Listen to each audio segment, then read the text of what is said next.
Good evening to all of you and good evening to all of my dear friends. Friends, welcome back my YouTube channel Talent Study Point.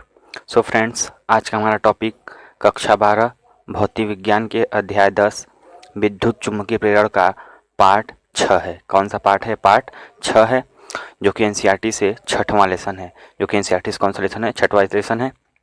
इसके previous वाले video में मैंने इसका part 5 से लेकर part 1 तक पढ़ा दिया है।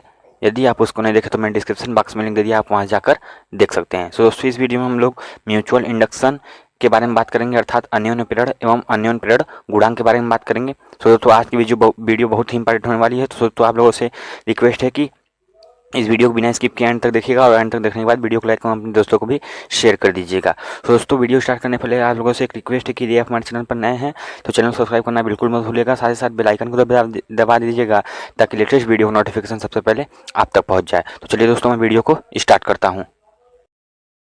तो दोस्तों, पहले आइए समझते हैं कि अन्योन्य प्रेरण अर्थात म्यूचुअल इंडक्शन क्या होता है। तो देखिए, म्यूचुअल इंडक्शन दोस्तों जो होता है घटना, यह दो कुंडली रहेगी तभी घटना घटेगी।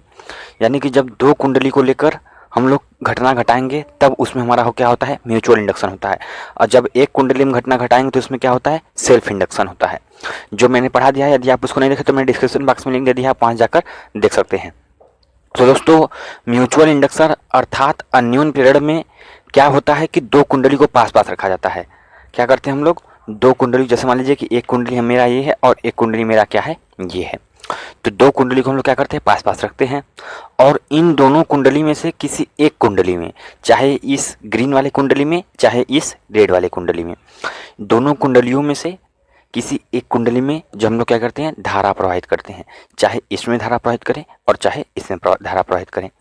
तो दोनों कुंडलियों में से जब किसी एक कुंडली में हम लोग धारा प्रवाहित करते हैं अथवा धारा के मान में परिवर्तन करते हैं, या तो धारा प्रवाहित करें या तो धारा के मान में क्या करें? परिवर्तन करें, तो दूसरी कुंडली में एक प्रेरित विद्युत वाहक उत्पन्न हो जाता है। समझिएगा कि इसमें हम लोग धारा प्रवाहित करेंगे या परिवर्तन करेंगे तो इसमें उत्पन्न हो जाएगा। इसमें परिवर्तन करेंगे यानी पहले में परिवर्तन करेंगे तो दूसरे में क्या होता है? प्रेरित विद्युत वाहक बल उत्पन्न हो जाता है और प्रेरित धारा भी बहने लगती है। इसी घटना को हम लोग क्या कहते हैं? अन्योन्य प्रेरण कहते हैं। पुनः समझ लीजिए कि जब दो कुंडलियों को पास पास रखकर किसी एक कुंडली में धारा प्रवाहित करते हैं अथवा धारा के मान में परिवर्तन करते हैं तो क्या होता है कि उसके पास रखी दूसरी कुंडली में प्रेरित विद्युत वाहक बल उत्पन्न हो जाता है और प्रेरित धारा भी बढ़ने लगती है। और कुंडली में इसी घटना को क्या कहते हैं हम लोग? अन्योन्य प्रेरण कहते हैं। क्या कहते हैं दोस्तों? अन्योन्य प्रेरण। तो चलिए मैं इसी बात को लिख देता हूं। अर्थात हम लोग क्या कहेंगे कि जब किसी दो कुंडलियों को पास पास रखकर जब किसी दो कुंडलियों को पास पास रखकर देखिए, जब किसी दो कुंडलियों को पास पास रखकर उसमें से किसी एक में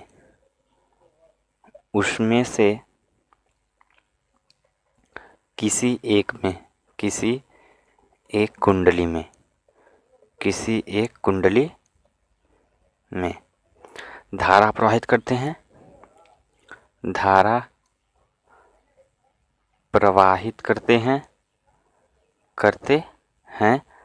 अथवा क्या करते हैं दोस्तों? धारा के मान में परिवर्तन करते हैं। धारा के मान में परिवर्तन करते हैं।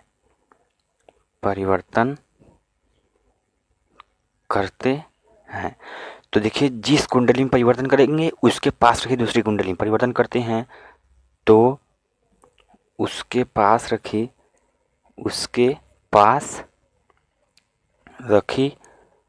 दूसरी कुंडली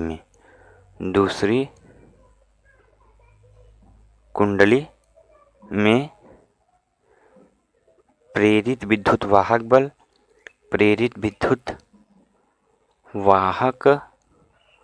बल तथा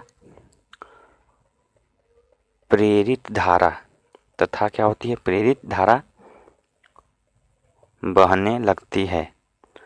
बहने लगती है। इसी घटना को हम लोग क्या कहते हैं, इसी घटना को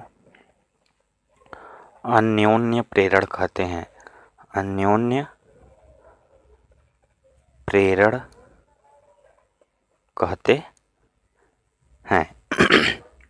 दोस्तों यहाँ से हम लोग एक नोट पॉइंट जान लेते हैं। यहाँ से हम लोग क्या करते हैं, एक नोट पॉइंट जान लेते हैं।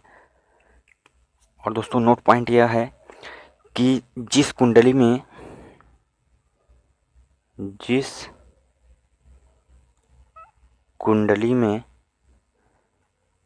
धारा प्रवाहित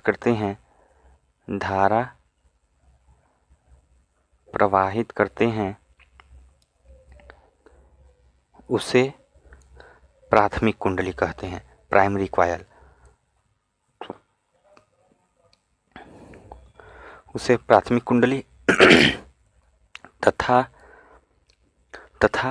जिसमें परिवर्तन होता है, अर्थात जिसमें प्रेरित विद्युत वाहक बल उत्पन्न होता है, तथा जिसमें प्रेरित विद्युत वाहक बल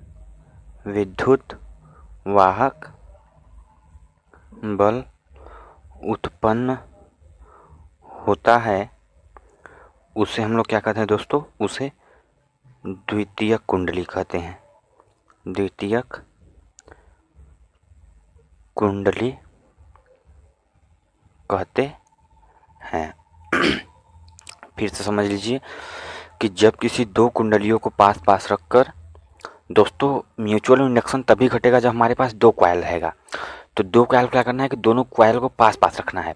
तो कहा है कि जब किसी दो कुंडलियों को पास रखकर उसमें से किसी एक कुंडली में धारा प्रवाहित करते हैं अथवा धारा के मान में परिवर्तन कर देंगे, या तो धारा प्रवाहित करेंगे और धारा के मान में परिवर्तन कर देंगे।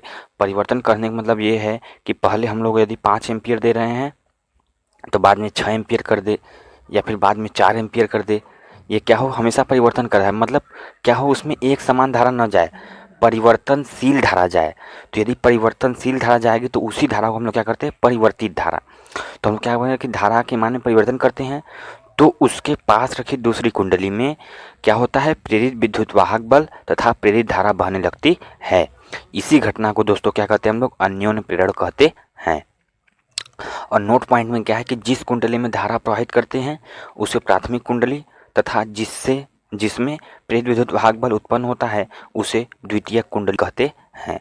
तो दोस्तों आइए हम लोग इसको एक फिगर समझते हैं। तो जैसे मान लीजिए कि हमारा क्या है, एक कुंडली है, ये हमारा क्या है, जैसे मान लीजिए कि ये कुंडली है जिसमें क्या है, जैसे मान लीजिए कि ये क्या है, धारा नियंत्रक लगा है, ये क्या है, धारा नियंत्रक, और ये हमारा क्या है, सेल है। जैसे मान लीजिए हमारा क्या है, सेल है। और ये कुंडली है, ये देखिए हमारा क्या है, कुंडली है जिसमें क्या है, अमीटर लगा है। जिसमें क्या है, अमीटर क्यों लगा है, क्योंकि यदि अमीटर में विक्षेप उत्पन्न होगा तब क्या होगा, हमको पता चल जाएगा कि इसमें क्या हो रहा है, धारा बह रहा है। तो इसके लिए क्या करते हैं कि जब इसमें हम लोग धारा प्रवाहित करते हैं, अर्थात स्विच को ऑन करते हैं, इसको हम लोग क्या करते हैं, ऑन करते हैं। तो ऑन करते हैं तो क्या होता है कि इसके फ्लक्स में परिवर्तन होता है। तो इसमें क्या होगा, ऐसे ऐसे देखिए, ये क्या करेंगे, इसमें जो फ्लक्स परिवर्तन होगा ये इसको काटने लगेंगे, ऐसे ऐसे क्या करेंगे, ऐसे कट करेंगे। और जब कट करेंगे तो इसमें क्या होता है, धारा मापी में विक्षेप उत्पन्न होने लगता है। दोस्तों क्या होने लगता है, विक्षेप। अर्थात देखिए इसमें हम लोग धारा प्रवाहित करेंगे और इसमें क्या होगा, विद्युत वाहक बल उत्पन्न हो जाएगा। तो इसको हम लोग क्या कहेंगे, प्राइमरी कुंडली, और इसको हम लोग क्या कहेंगे, सेकेंडरी कुंडली। यानी ये प्राइमरी कॉइल है और ये हमारा क्या है, सेकेंडरी कॉइल है। ये प्राइमरी कॉइल इसलिए है चूंकि इसमें हम लोग क्या किए हैं, धारा के मान में परिवर्तन किए हैं। और ये सेकेंडरी इसलिए चूंकि इसमें परिवर्तन किए हैं, उत्पन्न किसमें हुआ है, इसमें। तो इसमें उत्पन्न हुआ तो इसको सेकेंडरी कॉइल, और किसी कारण उत्पन्न हुआ, फर्स्ट कारण, जिसको हम लोग क्या कहेंगे, प्राइमरी कॉइल। तो निष्कर्ष क्या निकला कि जब इसको स्विच को ऑन करते हैं तो धारा मापी में क्या होता है, विक्षेप उत्पन्न होने लगता है। एक और फिगर से हम लोग समझते हैं। जैसे मान लीजिए कि एक हमारा और फिगर है यहाँ पे,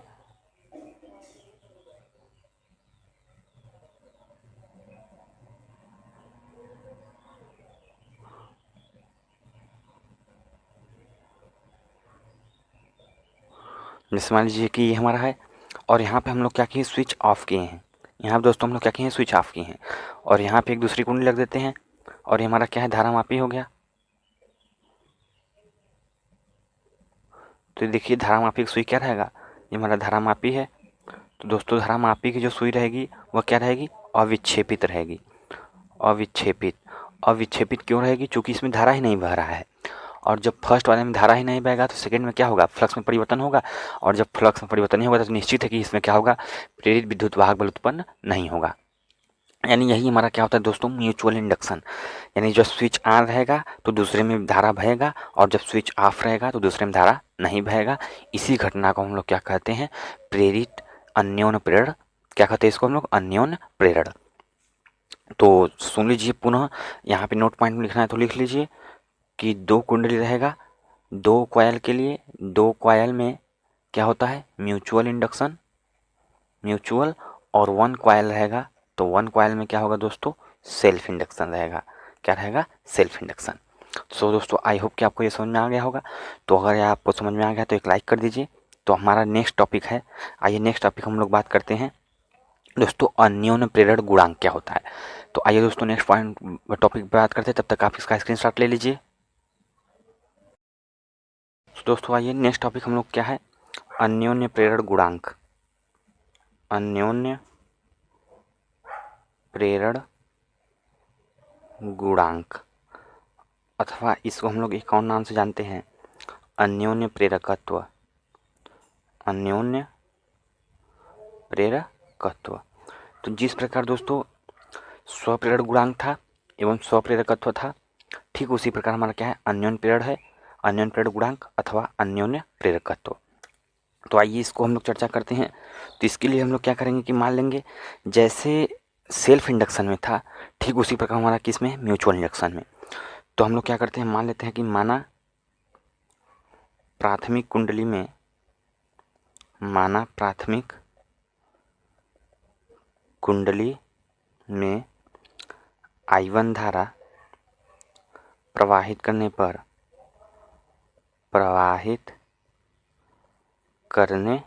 पर द्वितीयक कुंडली से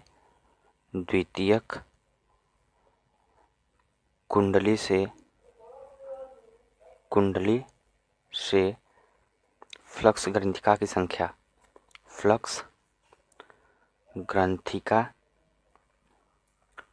की संख्या, फ्लक्स ग्रंथिका की संख्या। तो दोस्तों फ्लक्स ग्रंथिका की संख्या क्या हो जाएगा द्वितीय कुंडली में,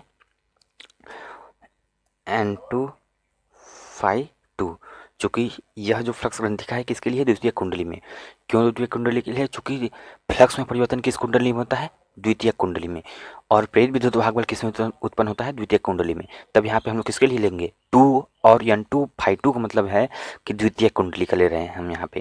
तो हम लोग संबंध जानते हैं 2, तो हम लोग एक रिलेशन जानते हैं कि N φ प्रोपोर्शनल टू क्या होता है, I। बट यहाँ धारा कितना है, I1 है, तो यहाँ क्या कर देंगे हम लोग I1, और फ्लक्स ग्रंथिका N2 φ2 है, तो यहाँ क्या कर देंगे N2 φ2। दोस्तों हम लोग जानते हैं कि यहाँ से जैसे ही प्रोपोर्शनल हटेगा तो यहाँ पे क्या आएगा, कोई कांस्टेंट। तो यहाँ पे कांस्टेंट आता है, देखिए N2 φ2 इक्वल्स टू कांस्टेंट आता है कैपिटल MI1। दोस्तों कैपिटल M क्या है, कैपिटल M नियतांक है, जिसे हम लोग क्या कहते हैं, अन्योन्य प्रेरण गुणांक। अन्योन्य प्रेरण गुणांक कहते हैं दोस्तों, इसको हम लोग क्या कहते हैं, अन्योन्य प्रेरण गुणांक कहते हैं। तो M क्या है, हमारा कांस्टेंट है, इसको हम लोग क्या कहते हैं, अन्योन्य प्रेरण गुणांक कहते हैं। तो देखिए यहाँ से हमारा जो फार्मूला बन जाएगा दोस्तों वो क्या हो जाएगा, capital M equals to N2 φ2 upon I1। ये हमारा क्या हो गया, अन्योन्य प्रेरण गुणांक का फार्मूला बन गया। अगर इसको हम थोड़ा सा और लेकर जाएं तो हम लोग जानते हैं द्वितीय कुंडली में उत्पन्न प्रेरित विद्युत वाहक बल, यानी विद्युत वाहक बल के पदों में, विद्युत वाहक बल के पद में। तो विद्युत वाहक बल के पद में ज्ञात करने के लिए हम लोग क्या करेंगे कि द्वितीय कुंडली में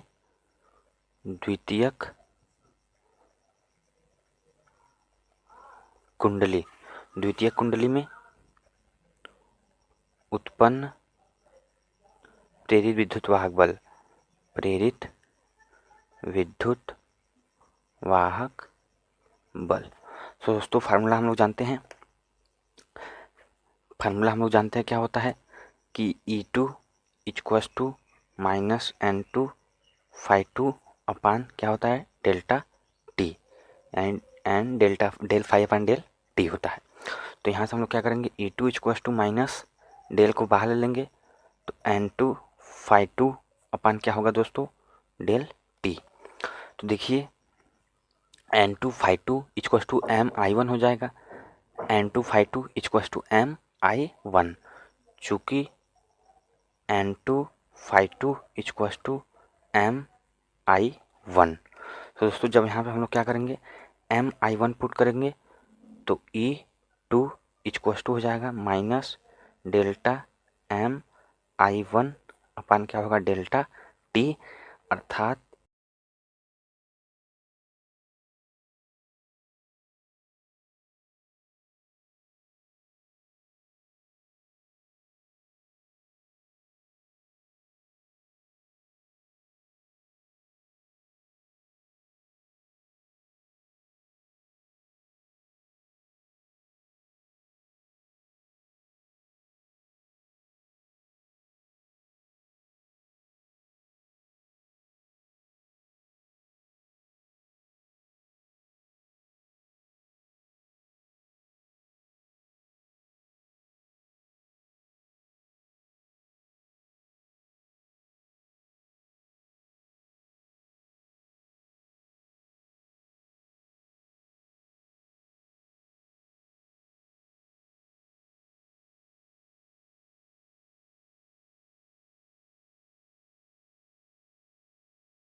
तो दोस्तों यहाँ पे एक इम्पॉर्टेंट टॉपिक ये है कि अन्योन्य प्रेरकत्व पर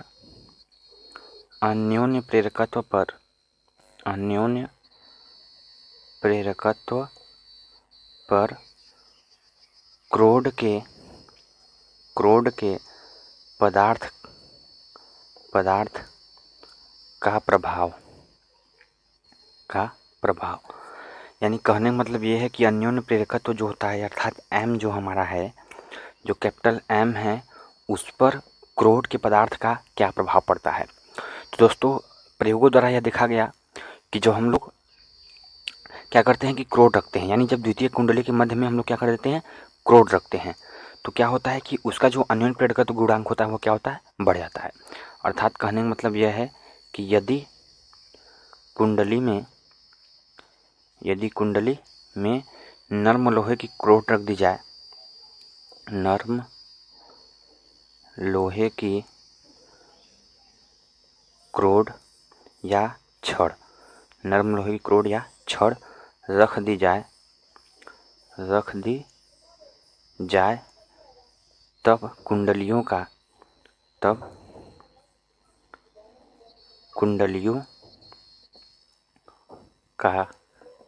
अन्योन्य प्रेरकत्व अर्थात M क्या होता है दोस्तों बढ़ जाता है।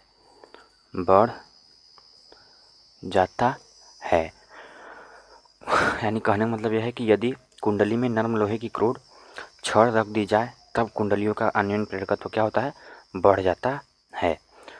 तो अब देखिए यही क्रिया सेल्फ इंडक्शन में भी होती है, कि यदि हम लोग क्या करते हैं कुंडली के मध्य में या कुंडली के भीतर नर्म लोहे की क्रोड रखते हैं तो उसकी कुंडली का जो स्व प्रेरकत्व होता है वो भी क्या होता है बढ़ जाता है, एल भी क्या होता है बढ़ जाता है। तो पहले एम क्यों बढ़ता है मैं आपको समझा दूँ। जैसे मान लीजिए कि हमारा क्या था कुंडली था, इसमें क्या था हमारा धारा नियंत्रक लगा था और हमारा क्या था यहाँ से एक बैटरी था, और दोस्तों मान लीजिए कि यहाँ पे एक हमारा क्या है कुंजी है, ये हमारा क्या है कुंडली है।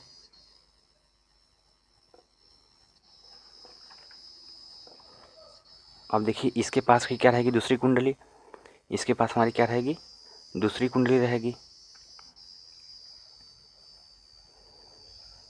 जिसमें क्या रहेगा दोस्तों अमीटर रहेगा। ये हमारा क्या है अमीटर मान लीजिए। अभी देखिए इसमें क्या होगा विक्षेप आ जाएगा। तो इसमें देखिए जब हम लोग क्या करते हैं ऐसे लोहा रख दें, यदि हम क्या कर रहे हैं इसमें कोई नर्म लोहा रख दें, ये हमारा क्या है नर्म लोहा है, ये हमारा क्या है, नर्म लोहा। तो इससे जो फ्लक्स मतलब इससे जो बल रेखाएं गुजर रही थी, ऐसे से जो बाहर बल रेखाएं जा रही थी, इसको क्या करेगा, इन बल रेखाओं को अपनी ओर आकर्षित कर लेगा। अर्थात ये जो रेखाएं कैसे मुड़ जाएंगी, ऐसे इसकी ओर।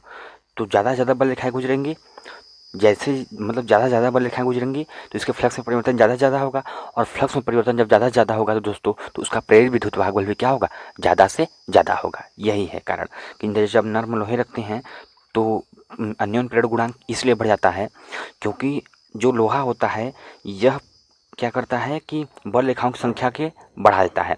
यानी जो कुंडली में फ्लक्स परिवर्तन होता है उसके मान को क्या करता है, बढ़ा देता है। और जब फ्लक्स परिवर्तन के मान को बढ़ा देता है तो ऑटोमेटिकली जो एम है वह क्या होता है, बढ़ जाता है। दोस्तों बस यही कारण है। तो यही पे हमारा टॉपिक खत्म हो गया। तो दोस्तों हमारा जो नेक्स्ट टॉपिक आएगा उस नेक्स्ट टॉपिक आने का इंतजार कीजिए। तब तक के लिए धन्यवाद। Bye bye, take care.